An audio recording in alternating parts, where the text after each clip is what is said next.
This is Won't Tell a Soul by The Last Pilot. Chapter 1. The beat and flow of the music was Nino's constant morning companion, pumping from his headphones as he walked towards school. He let the sound of it soothe his raw edges, for whatever reason, in a rotten mood as far as he went. In comparison to others, he wasn't really all that bad. He mostly just got quiet, but he still found it difficult to head out that morning. He just wanted to stay put and not deal with anything, and he knew it was only going to get worse. Maybe that's where the foul mood came from. It's not just from his lack of sleep. He had stayed up till almost 4 in the morning trying to finish this project on time, and he knew he was woefully unprepared for the test that went along with turning it in. Another satisfying drop in music, falling in rhythm with his steps. He sighed, shaking his head and forging on, figuring that dwelling was just going to make him crabbier. Might as well just get there and fail so he can go home again. Nino jogged up the steps, keeping his headphones on as he sat up beside the school's entrance to wait for Adrien. This wasn't exactly a ritual that had been agreed upon at any point. It's just what he did, but Adrien seemed to appreciate it. Nino sourly considered how transparent he could be with his best friend, and doubted he would get very far before Adrien asked him what was wrong. He tried to consider a good answer, closing his eyes for a second to soothe his headache from exhaustion. He about jumped out of his skin when someone touched him, and he almost fell off the ridiculously steep wall as a result before Adrien grabbed him, steadying him on his feet. "Whoa, dude!" he vaguely heard Adrien exclaim, taking off his headphones to wear the rest. "Don't freak out. Did you fall asleep out here?" Nino looked at Adrien, slowly blinking as he got his bearings before rubbing awkwardly at his neck. Yeah, I guess. Nino laughed dismissively, trying to wake himself up a bit, but failing miserably. Goodness, he was tired. "Did you get any sleep? You look dead on your feet." Adrien pressed, following after Nino as he suddenly started to head inside without warning. Not really, Nino said simply, his tone neutral, but Adrien still quirked an eyebrow, jogging a bit to get ahead of him and force him to stop. "What's up?" Adrien asked immediately, and Nino avoided his gaze, biting back irritation he knew only came from lack of sleep. Nothing. Just tired. Kind of in a bad mood, Nino said honestly, and Adrien looked him so intensely in the eye he almost felt the need to back up before he nodded, apparently satisfied that he was telling the truth. "Want me to leave you alone?" Adrien asked as they neared the classroom, but Nino was quick to shake his head. No, you're fine. I just might not be, super chatty today. "That's cool with me. You ever want me to leave, you just let me know," Adrien said with the earnest sort of grin he was always able to spot out of his fake model ones. Despite his foul mood, it made Nino smile. Thanks, man. I appreciate it. "No problem," Adrien assured him, clapping him on the shoulder and grinning again before excusing himself. Nino watched him for a moment, trying to figure out where he was going before just deciding to wait at his desk since it was still early. Maybe he could catch some sleep. That was the good thing about Adrien. He always knew when to back off. There were a lot of good things about Adrien. They were friends for a reason, so he knew he could count on Adrien's silent company for the rest of the day. The thought made him feel a little better. He was startled awake again by Adrien, and he was very surprised to find the classroom full and already in session. Man, when he was tired enough, he could sleep through a freaking war. What class was this even? Ugh. Nino could feel his crabbiness returning. He just wanted to get through the day. Maybe he would get lucky and the school would blow up before the test could be given. Wouldn't be the first time. Classes ticked by, only worsening his mood, but he admittedly felt a bit recharged from his catnap in the library through lunch. Adrien dutifully kept people from disturbing him, yet another thing he was grateful for from the blonde today. He was groaning himself awake when Adrien asked a pretty innocent question from his seat across from him, a textbook in his hands. "You ready for the test?"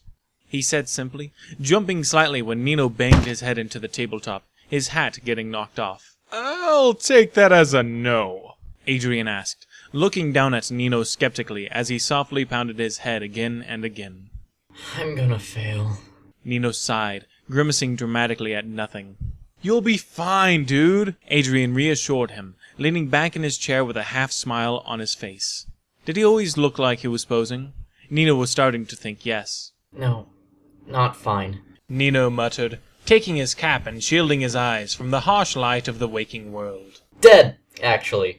Dead on the floor, under a pile of Fs, like a failed person.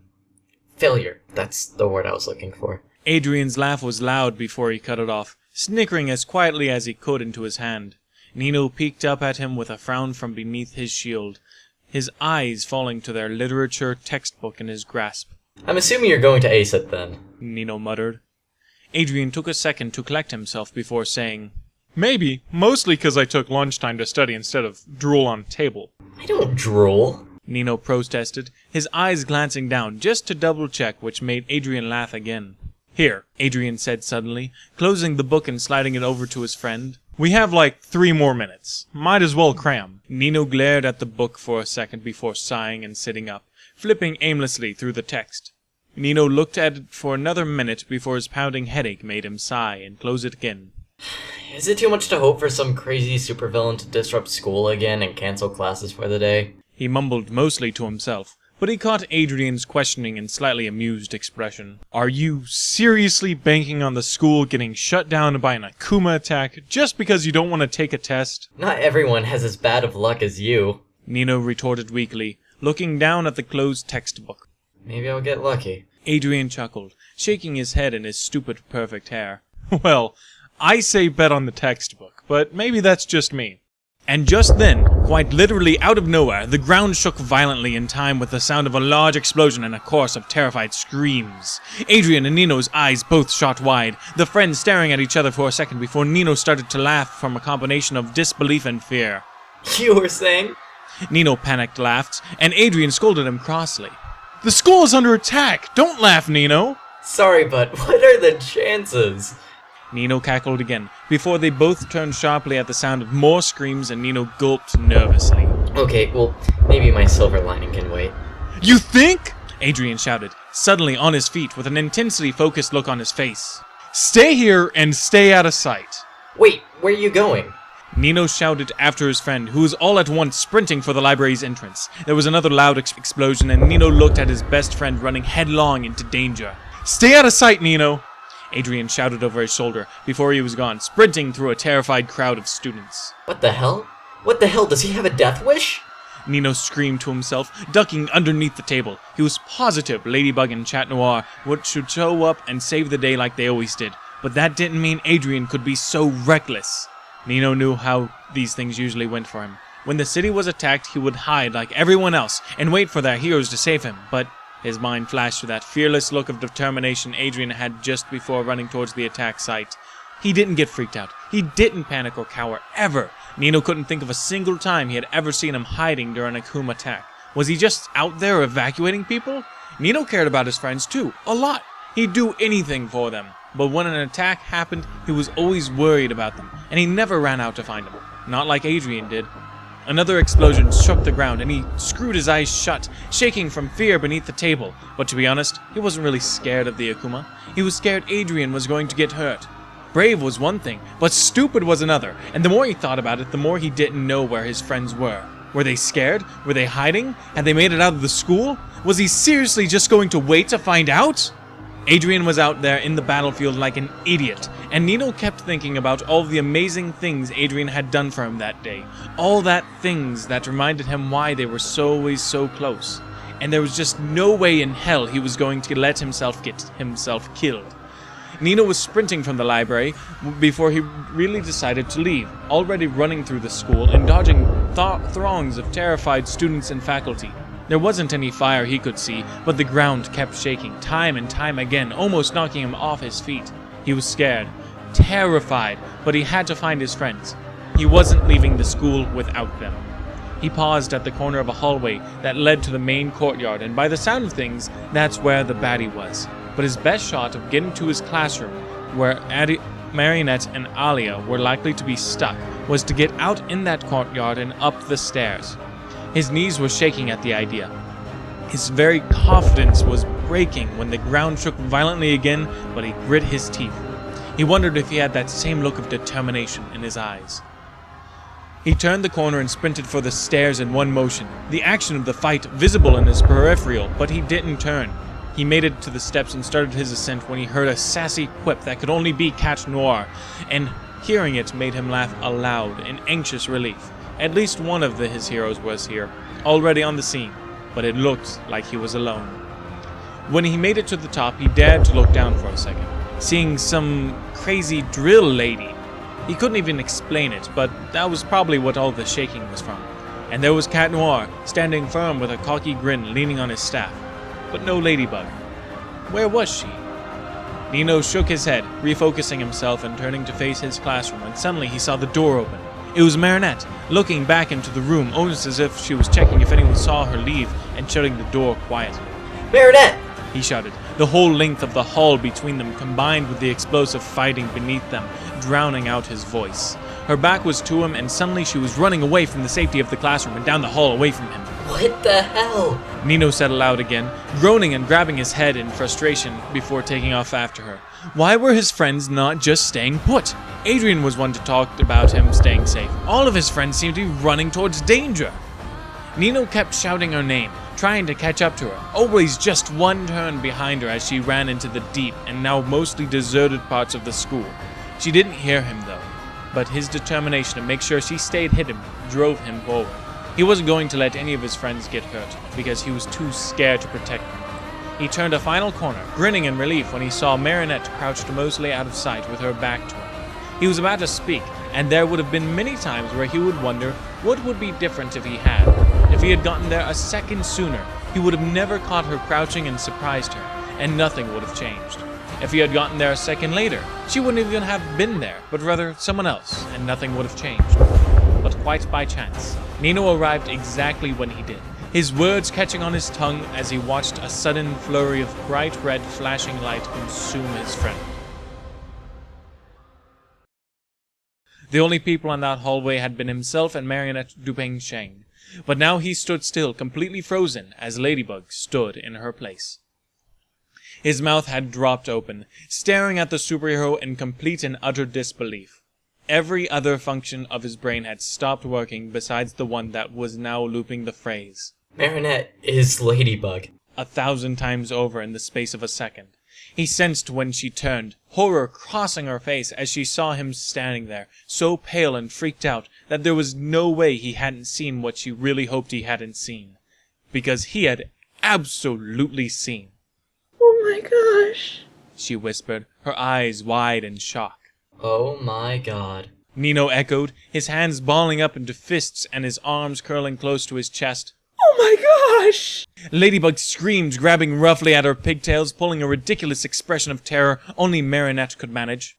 Oh my god. Nino finally broke, hands at the top of his head before he just started shouting, his brain breaking in panic. Nino, shut up! Ladybug tried to stop him, holding out her hands in front of her like she was corralling a herd of startled chickens. But hearing the voice he now recognized as Marinette's coming out of his freaking harrow just made him keep shouting. It was like a dam of information had collapsed, like some weird spell had kept him from seeing it this whole time, because now it completely made sense. He was tackled pretty roughly to the ground, Ladybug slamming her hand over his mouth to muffle his freaked-out shouting. Nino's muffled shouting was made unintelligible, but he still stared up at Marinette's incredibly familiar 2 blue eyes that were still wide from panic. Stop screaming and I'll let you go, she said tensely, looking all around to ensure no one else was there. Nino reached up, grabbing her hand away and saying, Marinette, what the hell? She squealed, screwing her eyes shut and shaking her head so that the pigtails became messy and lopsided. She groaned. Oh man, this is really bad. How long have you been... Have you always been Ladybug? This whole time? Nino was quickly silenced by her again, her eyes intense and narrowing to drive home her point, but he could still see the scared designer he had always been friends with. You can't tell anyone. Nobody can know. Do you understand? Nobody. Nino shook her hand from his face, able to speak again when he saw something so incredibly earnest and pleading in her eyes. Please, Nino. She spoke again, her voice softer and desperate as she looked down at him. Please promise me you'll keep it a secret. I need to know I can trust you. To her surprise, through all of his panic and shock, Nino looked upset. Of course you can trust me. He shot back at her, making her draw back slightly in surprise at how powerfully he had said it. This is freaking crazy, but I'm not going to tell anyone. I swear. He said genuinely, leveling her with an unshakable gaze. I won't tell a soul. They were frozen like that for a second. Ladybug sat on top of him, pinning him to the ground. Nino had no clue what to think, or even how to think what was happening. But what he did know was that there was no way he was going to throw Marinette under the bus. This was the biggest secret he could imagine. He wasn't going to betray her trust. No way! Just then, another huge tremor shook through the school, and Ladybug looked towards the courtyard nervously, her gaze switching between the fight she needed to be at and the DJ trapped beneath her. I need to go, She said tensely, doubt clear in her eyes. Cat can't find that thing alone. I need to be there. Yeah. He stuttered out, still not even close to processing what was happening to him. They stared at each other for another moment before a second huge tremor forced her to act. I'll find you after, She promised. and I'll explain. I swear, just get out of the school. It's not safe here. What about everyone else? Adrien is out there somewhere. I ran out looking for him. Ladybug looked frightened when he admitted to his best friend being in danger, but that strong determination settled in her eyes again. I'll find Adrien. Just get out of here. Cat Noir and I will keep everyone safe, but I have to go. She stood up, freeing him and sprinting away down the hallway they had come from, and Nino could only gape. He blinked once, twice, laying his head down and just sort of laying on the ground. There was another huge quake, and he just rode it out, staring at the ceiling of the hallway. Very slowly, he reached up towards the brim of his hat, drawing the red cap over his eyes as he turned onto his side, not quite in the fetal position, but somewhere close. He started to make a noise, something sort of that slowly grew in volume until suddenly he was on his feet, cap in one hand and headphones in the other, running like the wind, screaming easily 3 times as hysterically as any other fleeing civilian. What confused other people the most is that he sort of looked excited. Alright, kick back, relax, and let's hit it again while you go